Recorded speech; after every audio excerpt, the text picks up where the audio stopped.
So now we will continue with this dynamics of particles, and we will see about motion under acceleration. Now consider a linear motion of a particle starting from O and moving along OX with a uniform acceleration, and P is its position after t seconds. Now we are assuming the following: U is the initial velocity, V is the final velocity, and t is the time taken by the particle to change its velocity from U to V, and acceleration A is taken as A, and the distance traveled in for the particle to move from O to P is taken as S. Now the velocity has increased from U to V when the particle has moved from position O to position V. Now, so it is equal to A into T. So therefore, B is equal to U plus A into T, and the average velocity is given by V is equal to average velocity is nothing but U plus V by 2, since the velocity has changed from U to V.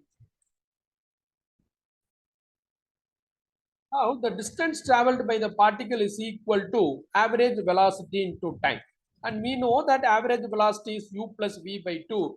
So the distance traveled is equal to U plus V by 2 into t. Now you go and substitute the value of V from that previous equation.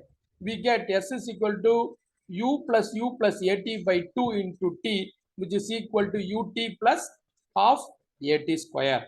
Now from equation 1, V is equal to U plus AT, we can find T. What is T? T is equal to V minus U by A.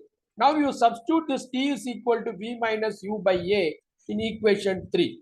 So you will get S is equal to U plus V by 2 into V minus U by A, which is nothing but U plus V into V minus U, which can be written as A square minus B square. So V square minus U square by 2A. So now you just rearranging the terms, we get V square minus U square equal to 2AS, or I can write V square equal to U square plus 2AS. So the three equations what we have seen: V is equal to U plus AT, S is equal to UT plus half AT square, V square equal to U square plus 2AS. All the three equations are called as equations of motion. Now, the plane motion is categorized into two categories. One is translation, another one is rotation. In translation, the motion can be again categorized as rectilinear and curvilinear. Now, rectilinear is motion of a particle along a straight line, whereas curvilinear, the motion of a particle along a curve, is called as curvilinear motion. Now, in order to solve the problems associated with the dynamics of particle, especially kinematics, the following points need to be remembered. So, if a body starts from rest, we assume that the initial velocity U is 0. If a body comes to rest, its final velocity is 0. If a body is projected vertically upwards, the final velocity at the highest point will be again 0. And similarly, if a body starts moving vertically downwards, its initial velocity will be 0. Now, suppose the three equations of motion will get modified when the particle is vertically moving upwards or vertically downwards. For downward motion, acceleration is equal to acceleration due to gravity, that is g.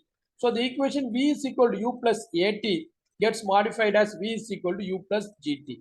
And similarly, S is replaced by H because the particle is moving vertically downwards. So S is replaced by H, and this becomes H is equal to UT plus half into, instead of A, it is replaced by G. So H is equal to UT plus half GT square. Similarly, V square equal to U square plus 2GH.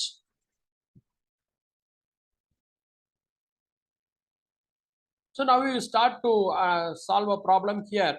The position of a particle in straight line is given by an equation: x is equal to t cube minus 6t square minus 15t plus 40, where x is in meters and t is in seconds. You have to determine the time at which the velocity will be 0, the position and distance traveled by the particle for that particular time, and acceleration of the particle at particular time. And you have to also find the distance traveled by the particle at t is equal to 4 seconds and t is equal to 6 seconds. Now the displacement is given by the equation x is equal to t cube minus 6t square minus 15t plus 40. Now we know that velocity is nothing but change in position divided by change in time. So dx by dt. So we are differentiating the equation with respect to t and we get it as v is equal to 3t square minus 12t minus 15. Now acceleration is given by change in velocity by change in time. So again we are differentiating that equation. We get 6t minus 12. Now we will go to the calculation part. They are asking you to find the time at which the velocity will be 0. So now by equating this to 0, we get t as plus 5 seconds. We will get two value for time. One is plus 5, another one is minus 1. Since time cannot be minus 1 seconds, the correct answer for this is t is equal to plus 5 seconds. So now next, position and distance traveled when v is equal to 0 and when t is equal to 5. So substituting t is equal to 5, we get the position of the particle as minus 60 meters. Now initial position of the particle at t is equal to 0. So at 0 its position is 40 meters. So the total distance traveled is 100 meters in the negative direction. So total distance traveled is 100 meters in the negative direction. Now for that particular acceleration is given by a is equal to 60 minus 12. When you substitute, we get a is equal to 18 meter per second square. So now distance traveled by the particle when t equal to 4 seconds and t is equal to 6 seconds. So for t equal to 4 seconds, we find the position x4 is coming as minus 52, and at t is equal to 6 seconds, it's getting as minus 50 meters, and t is equal to 5 seconds, it is minus 60 meters. So total distance traveled from 5 to 6 seconds is 10 meters because it is traveling minus 50 meters and minus 60 meters. So total distance travel from 5 seconds to 6 seconds is 10 meters. Similarly, from 4 seconds to 5 seconds, it is 8 meters. Hope I think you have understood how to determine the position, velocity, and acceleration of the particles given when a position of the particle is defined by it's a function of time.